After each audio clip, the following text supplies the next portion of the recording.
Good morning and welcome to Real Talk with Tamara. As you guys come into the room, please hit the like button. Also, if you have not subscribed to the channel, please subscribe to the channel. I want you guys to know how much I appreciate you so much. Um, I definitely do. Hitting the like button helps to keep the video in the algorithm. Also, subscribe to the channel. As I always say, I have slightly more people that are looking that are not subscribed, and I would really appreciate it if you would subscribe since you're coming and looking at the videos, anyways. Okay, if you would like to support the channel, you could definitely support the channel via Cash App. Okay. Um, This morning, I wanted to talk about um, was Quavo in on Takeoff's hit. I know that we hear a lot of people talk about uh, Takeoff's murder. Of course, we know Takeoff was unfortunately, I'll say, assassinated. Um, um, yeah, he was assassinated November 1st. Okay, and it was a very unfortunate situation. Fortunately, we had the opportunity, and I'll say fortunately, to see what all led up to that. And it kind of gave everybody an idea of what happened. There was some commotion and things of that nature. And, since then, even though we saw Quavo arguing with someone there have been rumors that it was J.PRINCE Jr. People still, you know, um, throw into the atmosphere, did take out his nephew. I've heard people say it's his cousin. It is his nephew, one of his older sisters, okay, son. Somebody that he grew up with like a brother. I remember they said they did that album. I think the name of it was Ain't Nothing Changed, or name of a song, or the album was Ain't Nothing Changed, because they were still as close today, growing up in the house together as brothers, being blood relatives, okay, as they was even then. Do I believe that he had anything to do with Takeoff's murder? Absolutely not. He was devastated. And so it's not being naive or anything like that, because I'm not a double-minded person. Okay, 1 plus 1 equals 2. I've been saying that forever. 1 plus 1 equals 2. Quavo loved his nephew. He loved him. You could tell with the bond that they had. He was senselessly murdered. And I believe, as somebody had said before, Quavo was supposed to go right with him. Quavo stormed out of there. He had no idea that they would take his nephew out, i.e., I believe I heard him say in the video when J.PRINCE walked by, or somebody, this how we doing it, when he was down there with, he could not believe that they had hit his nephew.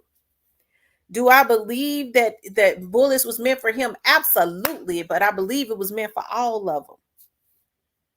And the reason why I say 1 plus 1 is 2 is because we have to look at all of the senseless situations that has happened around mob ties. I don't have a double mind. I'm not gonna say I believe J.PRINCE and them had something to do with it, and then say Quavo did too. My mind don't work like that. We look at Duke, what happened with Duke the Jeweler. And it's amazing how similar Duke the Jeweler, and it's probably got a lot, it's just the dreads, them having dreads. But it's amazing how similar their situation was, and they was all hanging around mob ties. I feel like, as they had originally said, that they was wanting to rob Quavo and them. See, we get lost in the sauce sometimes when we start listening to everybody and all of this commentary, which is fine. We all commentate. But sometimes a lot of stuff starts getting lost in the sauce, like the core, the base of what really happened. Okay, when we start adding what we think, just like I'm saying a lot of what I think now, right? But in the very beginning, when you had witnesses and people that was there that was coming forward before they was intimidated, they was speaking out saying that it goes right back to what Whack 100 said a witness had told him. And a lot of people don't like Whack 100, but we have to chew the meat and spit out the bones. Okay? Whack 100 said in the very beginning, and it's looking like it's true from that video, that a witness said that Quavo and Junior was arguing. And when Quavo said, "Let's go," Junior looked at Yellow Shirt and nodded his head and said, "Pop him." And that's what happened. I mean, we look at how it's kind of adding up, because we look at how the young man that was just DJ Pat was looking at somebody, looking at Migos band, looking at somebody, looking at Migos band, just like he was trying to get a signal. Somebody was giving him a signal. When they turned their back to walk away, okay, I'm sure a head was nodded. And a lot of people go, "Well, why they take out Takeoff?" We don't know with this group of people if they are hired by the industry and record labels, like some of these bloggers are, to lure people to their death. Okay, it's happening. Okay, it happens. All right. Now, when I say that, I'm talking about, you know, who's to say a record label? We know how much insurance that they have on people. Okay. We know how much insurance that they put on people.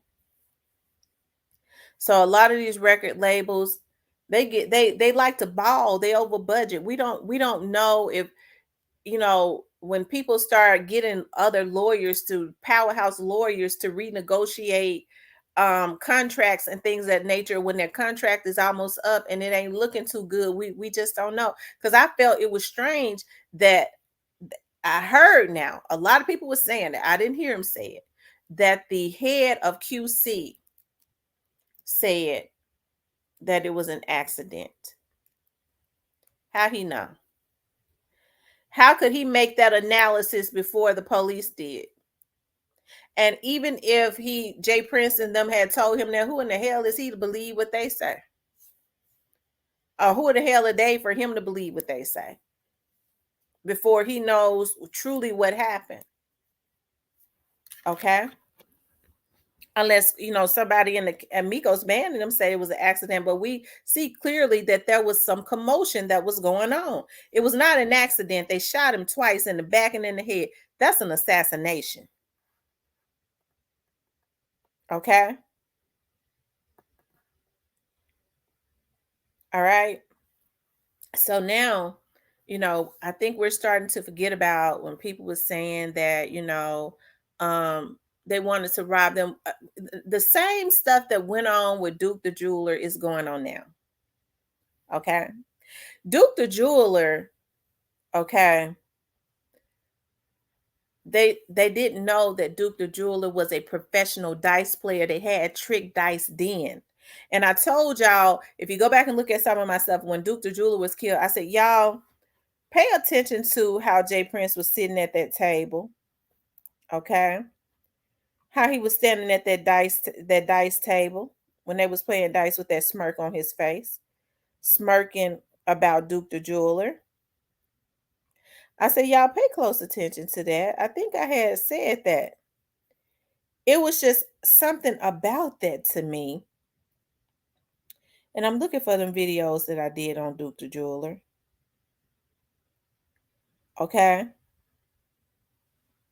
But it was something about that to me that was just extremely, you know, weird. Okay. Hold on. I'm looking for something. I'm trying to find something. Okay, as it relates to Duke the Jeweler, because I know I did some videos on Duke the Jeweler. I'm gonna have to check this out in a few minutes. But it was extremely weird, you guys. Okay.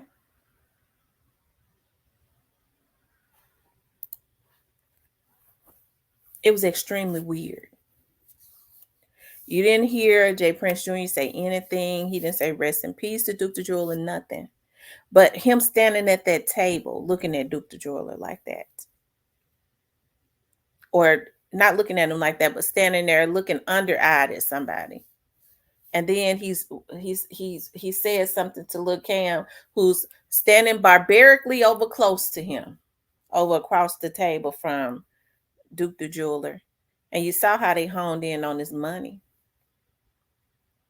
Couldn't get a dude no rest in peace. I mean, out of if I had been partying with somebody one night, even if I claim I didn't know him. If something happened to him, especially in my city, and they had just been with me at a concert, I would definitely say rest in peace, dog. Cool dude. But it goes back to people saying they had tricked dice with Duke the Jeweler. Okay. And Duke the Jeweler, they didn't know he was a professional dice player, and he still served them and got their money. And J.PRINCE wanted his money back. They said it was upwards of 100 grand. And so they didn't have any similar situations. They did not have any problem with putting the blame on Boosie. Boosie did all he could to try and explain himself. That ain't our stilo. But then he talked, he put into the atmosphere, I don't know. They try to rob him.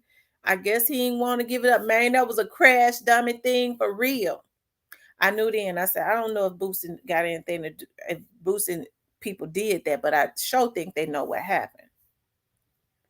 Guess he didn't want to give it up. They was gonna kill him anyways because he recognized who he was. Because see, people like Duke the Jeweler and them, I don't believe that he would try and fight back because they got all kind. They have to have jewelry like that. You have to have a lot of insurance on. He had insurance on that jewelry. He had a lot of money. I'm sure they got that, and he had other jewelry in a bag. Okay, I'm sure they got that. All right. That dude went there to make a sale. So I'm sure he brought a lot of stuff. I used to sell paparazzi jewelry for fun. Okay. And so, because it ain't but $5 a piece. And I used to do it because it was kind of fun to me to do it. So when I would go to little places, people would say, "Bring your jewelry, bring this color or whatever." Like if we went had little, my cousins and stuff had little pop up shops. Come and set up. I would take you take it, you advertise it. If we had little get-togethers, I'm gonna bring my jewelry. Bring your jewelry over here. So you're gonna bring a plenty. You ain't gonna bring one or two pieces. You're gonna bring a trunk full. You got little trunks for the jewelry. Okay? Because you think you get ready to make a sale.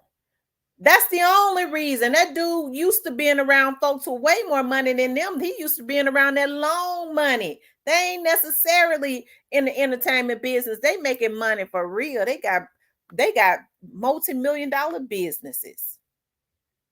For real, for real. So he was integrating, he had already integrated in that, and he was also with that long money getting into the music industry where ain't nothing but new money. And it ain't that long. So he's a businessman. He goes out there to make a sale, boosting them. And J.PRINCE ain't that famous. So he wasn't being a damn groupie. That boy was about his money. So he around this group. I'm sorry, y'all. And then something happens to him. Nothing said. Police department ain't said nothing. And then months later, it happens to a famous rapper. And when I say, they could be the industry, the gatekeepers. When I say that, I mean, who's to say they're not being lured to their death? They're not the people that they lure these people. They got to hear this. You see, they don't give a damn. They robbing these folks. Who's to say that, we don't know who got Duke the jeweler there. But we do know that we have a lot of black people that are now so pathetic. They taking out their own folks for a little bit of money. Up and coming jeweler, because some Asian man might tell you, I'll give you 250 grand to take out my competition. So our folks so damn barbaric.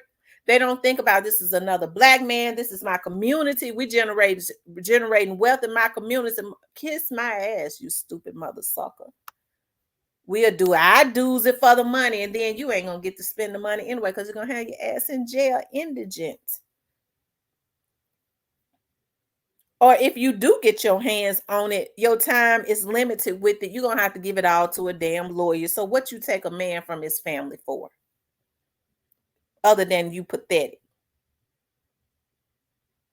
It's a damn shame with black people how we will take money to destroy our own community. You can't go into the Asian community and pay them to kill their folks. They're not gonna do it. You can't pay the Iranians to put hits on their people. They're not gonna work with no black people. They'll work within themselves, but they're not gonna let you in. They're not gonna let a cuckabug head Negro in. No, that's our community. You can't do that. You can't rape our women. They're not gonna let you, and I ain't mad at them. If you go to an Iranian jeweler's house and get with him on, or an Iranian's house and try to get with him on setting up another jeweler in their community or any business person within their community, I got $1 million I give you. He gonna walk in the kitchen and get his machete and chase you out of his house with that thing at your neck, because he gonna cut your head off. They're not gonna destroy their communities for us. They take pride in their communities. They hijack our communities, laugh at the black folks, want to screw the black women, and kill and make a fool out of the black men. And we glad to let anybody do this for $1. And then have nurses, don't nobody's care nothing about the black community. They think we the lowest on the totem pole. Look at our actions. Now, J.PRINCE grew up with money, but it don't stop mental illness. It's something mentally going on there. Anytime somebody that grow up with money wants status so bad that it appears that anybody that go around him is being set up. See, I know what I talk about rejection a lot. You have to understand. See, a lot of people don't think about that. You have to understand that a lot of people, especially when they mentally sick, they don't take rejection well. As I tell y'all, like when I'm on here, and it's with a lot of women, but when it's not normal for somebody to zone in on me the way some of these freaks have zoned in on me. And it's because I don't want to be a part of whatever they think they're gonna have. They ain't gonna have it, because I'm gonna make sure that they don't fucking with me. But it's that she thinks she's something, and they gas these women up. She thinks she better than you, and women are already messed up. A lot of them, not everybody, but that jealousy and wanting to be involved in something. They let these men send them out. Okay. So when QUAVO got ready, okay, to walk away, or did walk away, it might have triggered something inside of somebody who cannot accept rejection. I told you what that girl had. I told y'all I was with before this happened, that a girl had written in the shade room that he's weird, that he tried to beat up a girl because she rejected him, and folks were saying, well, he got money. Ain't got a damn thing to do with money and being able to buy ass. It's the rejection. It's the control that some people are not used to people telling them no, and they can't handle it. I told you I was looking for that vlog. I cannot find it anymore. Another vlogger says that some strippers in Houston says they hate to see him coming. because allegedly, if they don't want to let him pay for it or they don't want to screw him, he want to take it. People let stuff go over their head all the time. They say, well, this person got money. Yeah, some men, a man, I guess, with a little bit of that thinks logically a little bit. If a woman don't want him, if he got some money, because all he want is some tail. If she don't want him, he'll go pay for another prostitute. These women selling tail like 40 going north. Okay, that's well, she don't want me. I mean, I'll go pay for another one. But to somebody who is mentally sick, they can't accept rejection or somebody don't want to have nothing to do with them. And they will become obsessed and hone in on and try to hurt them. When QUAVO said, let's go, you know, him walking away, some people can't stand to see folks walk away. It triggers something in them. That's leaving it where it is. Damn you. Some people don't like that when they're mentally sick. They already had an agenda, I believe, and it was to rob them. They wanted to rob them. The rumors were in the beginning that QUAVO found out that it was trick dice, and that is what was going on. So if that's true, maybe, that's if it's true about that. Maybe they didn't, he was, QUAVO, this big superstar, they walking away. They found out it's trick dice. He might tell other industry people, you know how many people that then been there playing dice with them? Some of these dudes like to play dice for fun. It's an ego thing. This is how much money I got, and I got it to lose. So a lot of these celebrities that think that he's cool, they've been playing with him, a superstar like QUAVO and them, they walk away because they find out he got some trick dice going on, and they might say something within the industry. And these niggas that's, a lot of these celebrities that might have been playing with dice with him in the past gonna find out, I lost all this type of money, but it was trick dice, and I thought this nigga was cool. So it could have been multiple things, but I do believe that it was intentional, and I don't think QUAVO had a darn thing to do with it. I think QUAVO was genuinely hurt about his nephew. Now they're saying that J.PRINCE's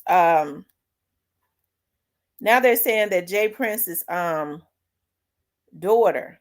I don't know if it's Junior's daughter, or I believe that it's J.PRINCE Senior's daughter. Somebody said something negative about QUAVO and she liked it on Instagram. Okay. So, do I think QUAVO was involved? Absolutely not. Do I think that they had intentions on getting them both? Of course. Why would you target Takeoff? Takeoff was not a threat. He was not doing nothing to them. So he had to have been a target. Look at how MIGOS and here's another thing. I feel like Senior was mad because somebody did record, and their intentions was probably to try to frame MIGOS fans. We know that if they had told the Houston police that, it would have been a whole lot of commotion. We see now that the mayor and the police work together with them. So it wouldn't have been nothing for them to try to frame him. Especially if they could have controlled all the witnesses and they just would have had QUAVO and the two other people that were shot saying he didn't do it. The next song they would have been singing was, well, out of 40 people, 35 saying he did it. Only people saying he didn't do it is the people that was with him. They trying to protect him. They couldn't switch it like that because they had the video. Okay, and that's the reason why I believe Senior was mad. And so the truth ultimately came out. We saw MIGOS band walking in front of QUAVO. He couldn't have shot him in the head if he was walking in front of him. They shot him in the back first. Why was it that everybody that was shot was with QUAVO now? Why was nobody else hit? Because they were targets. And Quavo would have been a victim too if he had not sprinted out of there because he was mad. Once they saw that they could not get them to go to another location to play basketball at 2 o'clock in the damn morning, they had to move fast. I stand on that. Okay. But anyways, you guys, I believe I know Quavo loves his nephew. I know he does. Still now. Okay. And I believe that it was a setup some kind of way. Who all else was involved that was not there, I don't know. But I pray that it comes out. I believe that DJ Pat is going to tell it. Child, they say everybody got a twin. And I promise you, DJ Pat and that police chief twinning, they looks just alike to me. Okay. And they just look alike. They got a lot of features. That's weird. But hey, they don't have to be related. They could just look alike. But anyways, you guys, please like, share, and subscribe. Please like, share, and subscribe. And I get to thinking about how he looks just like that police chief and how agitated that police chief was on the day that they announced the suspect. That was really weird. I mean, I thought that would have been the happiest day. He was happier the day QUAVO was killed. It seemed like to me he was in a better mood, but maybe he had something else going on in his life. Okay. But anyways, you guys, please like, share, and subscribe.